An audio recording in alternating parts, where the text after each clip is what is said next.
Bonjour à tous et bienvenue sur boursicoté.com pour cette nouvelle analyse technique du CAC 40 en point matinal avec une configuration qui valide et donc amplifie même la dynamique qui était en place en fin de semaine dernière. Donc suite aux déclarations de Christine Lagarde, suite aux derniers chiffres de l'inflation, les marchés sont en forte baisse.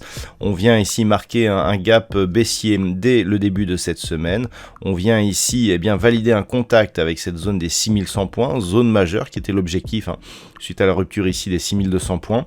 Et donc clairement, on s'oriente vers une orientation qui resterait baissière lorsque l'on regarde ici d'un point de vue un peu plus éloigné la succession de points hauts que nous avions, si on considère que c'est un troisième point haut, si on inscrit un nouveau point bas, donc par rapport ici à cette zone des 6100 points, on validera la continuité de ce mouvement baissier, et donc on s'inscrira même potentiellement suite à une rupture de la zone des 6100 points, dans une accélération de ce mouvement. Du point de vue des indicateurs techniques, sans surprise, c'est la baisse qui domine.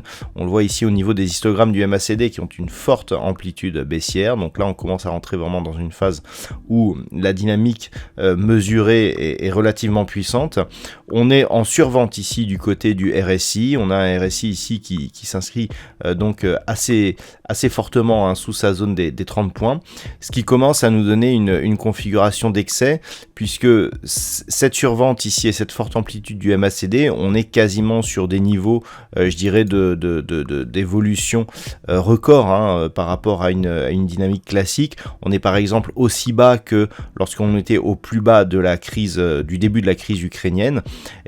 Si on conjugue ça au fait que nous sommes dans une bougie ici qui est totalement à l'extérieur des bandes de Bollinger, comme nous en avons eu d'autres déjà la semaine dernière, notamment la dernière bougie ici de clôture en 4 heures, on commence à avoir effectivement une configuration d'excès, alors qui d'une part nous indique que nous sommes dans une dynamique relativement forte, mais aussi en absence de signal de retournement. Pour l'instant, on n'a pas de divergence, on n'a pas de signal qui pourrait nous donner un indice sur un éventuel retournement. On a un gap, le gap ici n'est pas comblé, enfin partiellement.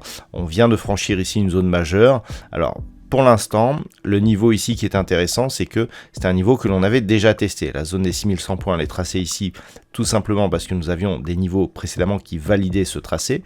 Par contre là, on est vraiment dans l'épaisseur du trait et donc dans le test de cette zone de support. Alors, tout cela donc est lié au fait que on craint sur l'accélération de l'inflation et donc l'accélération aussi de la hausse des taux de la part des principales banques centrales. Cela pèse plutôt sur les cycliques, puisque dans les plus fortes baisses, nous avons des titres comme Renault, Unibail Rodamco, Dassault Systèmes, on trouve aussi Worldline. Le secteur bancaire est plutôt mal placé, et puis nous avons le luxe aussi qui souffre un petit peu de la situation. Du côté des hausses, alors nous avons très peu de valeurs dans le vert, Carrefour, Orange donc sont dans le vert de très peu. On a Thales qui surnage un petit peu, mais c'est lié surtout à des compensations suite au contrat perdu en Australie, donc c'est assez marginal comme hausse et ça ne correspond pas en fait à un fait de marché.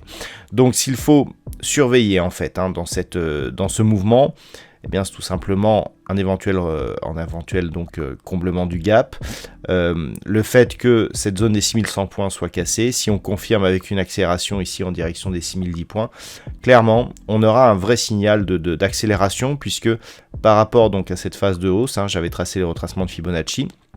La cassure ici des 61,8% a bien validé une accélération et donc un objectif sur un retracement total. Donc là, du point de vue de la théorie des Fibonacci, on est vraiment ici dans la configuration qui s'est réalisée.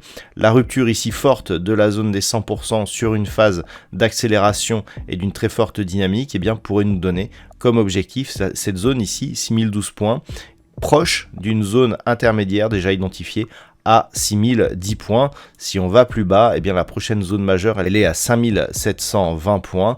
Mais là, clairement, on est sur une phase d'accélération qui d'ores et déjà, si on confirme, vous voyez la zone ici des 6100 points, si on confirme la cassure de cette zone, nous donnerait comme objectif les points bas qui avaient été marqués ici lors du début du conflit entre l'Ukraine et la Russie. On est sur un début de semaine avec une tension potentielle qui pourrait monter, on a des événements majeurs, on y reviendra plus tard dans la semaine, on a une échéance trimestrielle, c'est une semaine donc qui pourrait être assez volatile. Voilà donc ce que l'on peut dire sur cette configuration technique matinale. D'un point de vue macroéconomique, alors nous avons eu les chiffres du PIB du côté de la Grande-Bretagne ce matin. Ces chiffres se sont révélés inférieurs à ce qui était attendu. Il n'y aura pas d'autres chiffres majeurs aujourd'hui. Je vous souhaite donc une très bonne séance. On se retrouve dès ce soir pour toutes les autres analyses techniques du site boursicoté.com.